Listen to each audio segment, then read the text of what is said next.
Halo semuanya, kali ini kita bakal ngobrolin sesuatu yang seru banget nih. Sebuah pergeseran cara pandang di dunia pendidikan. Gimana kalau peran guru itu bukan lagi sekedar ngajar, tapi jadi seorang coach? Yuk, kita dalami gimana pendekatan ini bisa mengubah total cara kita belajar. Oke, sebelum kita bahas solusinya, kita perlu paham dulu nih. Emang masalahnya apa sih di kelas-kelas kita sekarang? Kenapa kita butuh cara yang baru? Pernah nggak sih ngerasain atau mungkin ngeliat murid-murid kita susah banget buat fokus? Rasanya kayak dikejar-kejar target terus. Kalau iya, tenang, Anda nggak sendirian kok. Ini masalah nyata yang lagi dihadapi banyak banget orang di dunia pendidikan modern. Coba deh kita lihat, anak-anak zaman sekarang ya, Gen Z dan Alpha itu kan lahirnya udah dikelilingi layar. Dunia mereka itu serba cepat, visual, interaktif. Jadi wajar banget kalau metode belajar yang isinya cuma teks panjang doang ya, bikin mereka gampang bosen. Dan ini dia masalah berikutnya, ledakan informasi. Sekarang ini, nyari info itu gampang banget, tinggal klik. Tapi tantangan sebenarnya adalah, gimana caranya misahin mana info yang benar, mana yang hoax. Kemampuan ini, literasi informasi, jadi super penting, tapi seringnya kurang terlatih. Dan yang paling penting dari semua itu, ujung-ujungnya kena ke kesehatan mental. Stres karena tugas, tekanan dari teman-teman, ekspektasi yang tinggi, semua ini numpuk. Ini bukti loh, kalau pendidikan itu nggak bisa cuma mikirin nilai rapor aja, tapi juga harus peduli sama kondisi emosional para siswa. Oke, cukup soal masalahnya. Sekarang bagian yang paling ditunggu-tunggu. Solusinya apa dong? Nah, ini dia. Kita ngomongin soal pergeseran peran yang fundamental banget buat guru. Bukan lagi cuma sebagai penceramah di depan kelas, tapi sebagai seorang coach. Biar lebih kebayang, saya mau cerita sedikit nih. Ada seekor rubah yang lagi bingung di pinggir sungai deras. Dia udah coba macam-macam cara buat nyebrang. Niru-niru ikan, malah tenggelam. Coba jadi burung ya mana bisa terbang. Jadi berang-berang pun gagal total. Terus, datanglah seekor burung hantu yang bijak.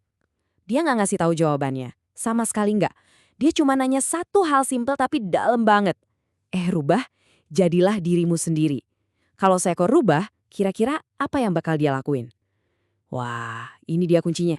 Dengar pertanyaan itu si rubah langsung kayak klik. Dia berhenti coba jadi yang lain, dia mulai pakai kekuatannya sendiri, otak cerdasnya buat ngamatin sekitar. Dan dia sadar, dia cuma perlu sabar.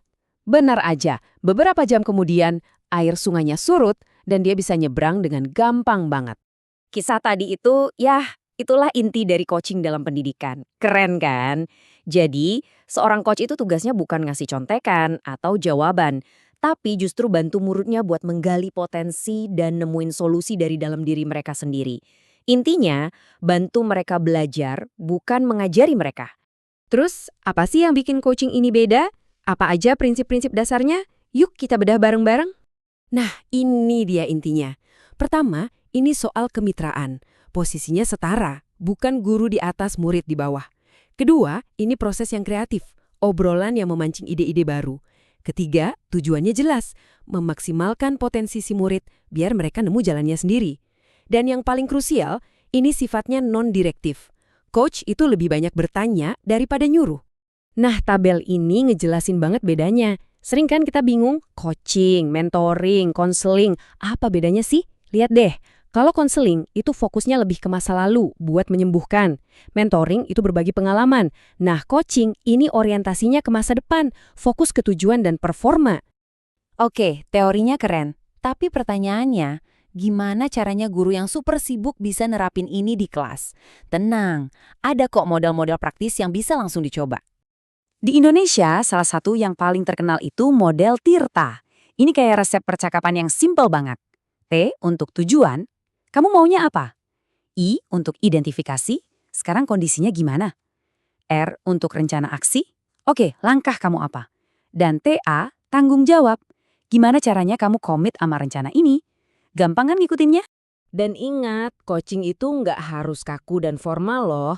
Ada yang namanya casual coaching. Bisa dilakuin pas istirahat atau setelah kelas selesai. Ngobrol-ngobrol santai 5 menit aja, tapi isinya suportif, itu dampaknya bisa luar biasa. Bahkan, ada yang lebih canggih lagi nih, covert coaching. Ini seni membimbing murid secara halus banget, sampai-sampai mereka nggak sadar lagi di coaching. Mereka ngerasa nemuin solusinya sendiri. Wah, ini ampuh banget buat bangun rasa percaya diri dan kemandirian mereka. Oke, semua ini kedengarannya bagus banget ya di atas kertas, tapi beneran ngaruh nggak sih di dunia nyata? Coba kita lihat datanya. Lihat angka ini baik-baik, 60,5%. Wow, angka yang gede banget. Tapi ini angka apa ya? Nah, ini dia jawabannya. Ada studi baru di tahun 2024. Di Indonesia loh, tepatnya di SMK Muhammadiyah 1 Bantul. Hasilnya, murid-murid yang dapat coaching, motivasi belajarnya meroket sampai 60,5%. Ini bukan cuma teori lagi, ini bukti nyata di lapangan. Dan yang bikin saya merinding, konsep modern ini ternyata sejalan banget loh sama filosofi pendidikan kita dari dulu. Ingat kata-kata Ki Hajar Dewantara? Pendidik itu ibarat petani. Kita nggak bisa maksa bibit jagung jadi padi. Tugas kita cuma menuntun si jagung supaya tumbuh jadi jagung terbaik versinya sendiri. Ini kan esensi dari coaching banget. Jadi, setelah kita kupas tuntas semua ini, pertanyaannya sekarang kembali ke kita. Entah kita sebagai guru, orang tua, atau bahkan sebagai pembelajar seumur hidup, potensi apa nih yang sebenarnya sudah siap untuk kita buka lewat pendekatan ini?